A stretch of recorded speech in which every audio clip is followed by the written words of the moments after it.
Marami ang nabahala nang muling napabalita na ang aktor na si Baron Geisler ay inaresto sa Mandaue City, Cebu dahil sa pagmamaoy. Umaabante sa tsikahan si Romel Placente. Inaresto pero pinalaya rin ang aktor na si Baron Geisler matapos na magwala dahil sa sobrang kalasingan.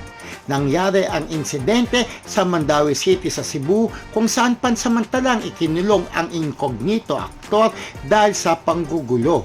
Ayon sa ulat, lumabag daw si Baron sa ordinansa ng lungsod na nagbabawal sa sobrang kalasingan.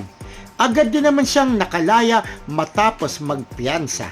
Hindi ito ang unang beses na napabalita si Baron na gumawa ng eksena dahil sa kalasingan. Samantala, sa FB post, nagsalita ang aktor kung saan sinabi niya marami raw ang naglalabasan na misinformation tungkol sa kanya. Nilinaw ni Baron na maayos siya at sa ngayon ay hingi na siya ng legal advice. Nagpapasalamat din ang aktor sa lahat ng mga patuloy na sumusuporta sa kanya. Walang kasing init ang chika. Ako si Romel Placente, ang inyong paboritong hot talker ng Abante Radio. Ito ang balitang mabilis, mabangis at walang mintis.